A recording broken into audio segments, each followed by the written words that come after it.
Salut à tous, c'est JMent à Abu Dhabi. Aujourd'hui, je vous emmène dans mon atelier fourmi et nous allons parler Brachyponera dans cette vidéo, Brachyponera senaarensis, qui faisait déjà l'objet de ma précédente vidéo. Donc là, c'est vraiment la deuxième partie, puisque dans la première vidéo, je n'avais pas d'ouvrière et aujourd'hui, eh bien, la reine 1 m'a donné 2 ouvrières.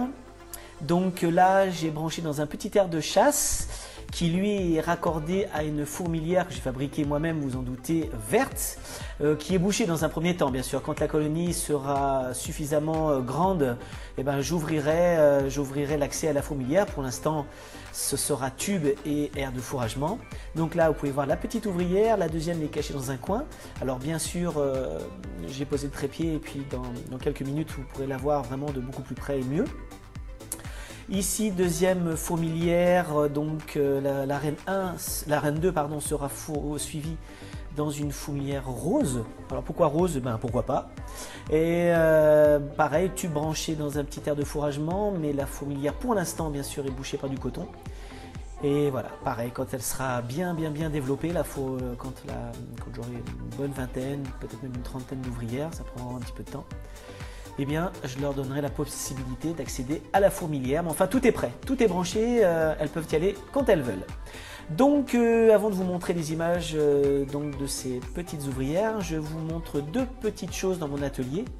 Peut-être que je pense que la prochaine vidéo, je vous ferai un tour complet de tout ce que j'ai en fondation dans mon atelier. Je pense que ce sera l'objet de la prochaine vidéo. Là, j'ai commandé du fluon. Donc, comme vous le savez sûrement, c'est un anti-évasion apparemment qui est vraiment très efficace, que je n'ai jamais testé.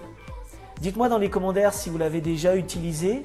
Donc là, je vais lire la notice et je vais l'essayer sur peut-être mes fédoles ou j'ai une autre espèce qui bouge beaucoup et qui cherche actuellement à sortir. Donc, je vais l'essayer là. Donc là, 2 petits tiroirs à l'intérieur des jeans mystères que vous verrez dans la prochaine vidéo.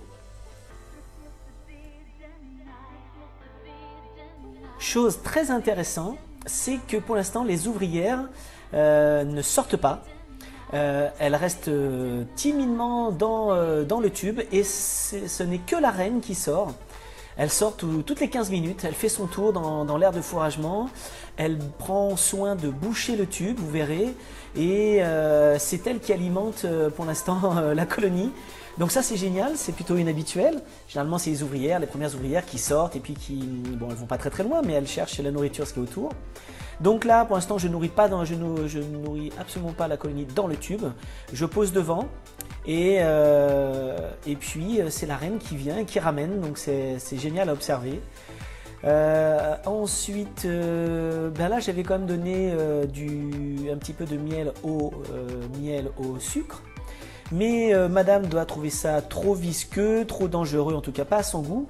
Alors peut-être la nuit, mais en tout cas le jour, je ne l'ai jamais vu y aller. Alors que je sais qu'elle aime bien sûr les choses sucrées, vous allez me dire comme toutes les fourmis, puisque quand c'est l'époque des dattes et que les dattes ici sont écrasées sur le sol, il y a énormément de Brachyponera qui viennent les manger. Donc je pense que plus tard, je mettrai des petits morceaux de dattes pour l'alimentation.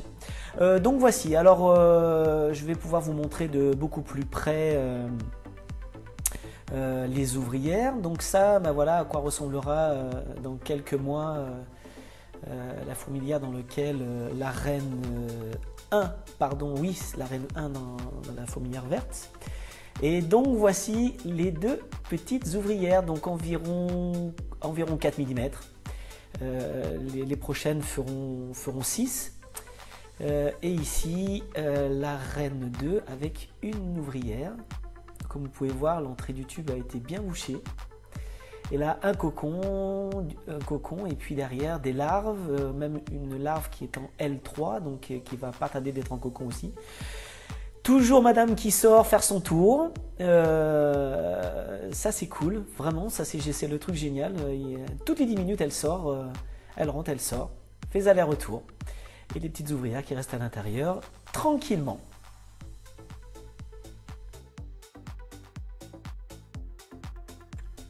Juste pour mes mots, donc là les premières ouvrières 4 mm, la reine fait entre 9 mm et 1 cm. Au niveau de l'alimentation, je vous dis ce que j'ai essayé, ce qui a marché, ce qui n'a pas marché. J'ai essayé l'œuf dur, elle n'y touche pas. J'ai essayé donc miel au sucre, elle ne touche pas. Dans les choses après vraiment qu'elles aiment énormément, c'est le blanc de poulet cuit. Blanc de poulet cuit coupé en petits morceaux, alors ça elles adorent.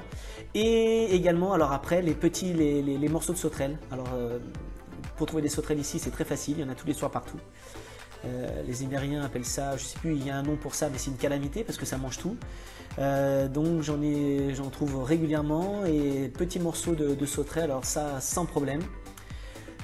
Donc ça c'est pour la base. Et en choses sucrées, en fait, pour l'instant, en choses sucrées, ben, pas grand chose. J'ai pas encore essayé de mettre des petits morceaux de dattes, comme je vous disais. Donc ça, j'essaierai de voir si elles aiment. Donc voilà pour l'alimentation, ce qui me vient à l'esprit dans un premier temps. Oui, ce que j'oubliais aussi, ça elles adorent également, c'est le grand classique, ça c'est facile à trouver, c'est le verre de farine. Donc je mets des petits verres de farine, tout petits, d'un demi-centimètre. Donc ça, elles en raffolent aussi. Donc je ne sais pas si certains d'entre vous auront l'opportunité de trouver des Brachiponera. Mais dans un premier temps, si vous avez des verres de farine, alors ça, sans problème.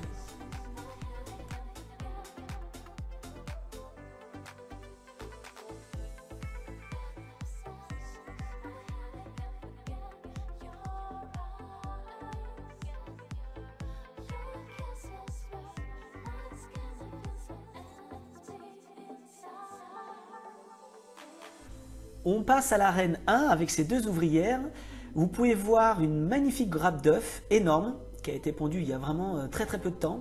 Deux belles larves qui sont entre L2 et L3. Déjà je les trouve plus grosses depuis quelques temps, elles grossissent beaucoup plus vite, donc les deux petites ouvrières font bien leur boulot, il n'y a pas de souci. Je pense que déjà les prochaines ouvrières auront gagné un petit millimètre de plus. Donc ça c'est cool, ça promet vraiment des belles images et bien sûr je vous en ferai profiter, soyez-en sûrs.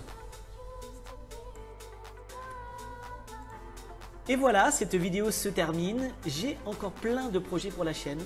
Je vais vous faire le tour complet de tout mon atelier, vous montrer tout ce que j'ai en fondation, les colonies qui commencent à bien se développer maintenant. Je vais retourner également dans le désert, vous refaire un film là-bas. Donc voilà, donc j'espère que vous allez me suivre. En tout cas, j'étais très content de passer ce moment avec vous. Et moi, je vous dis à la revoyure. Ciao, ciao!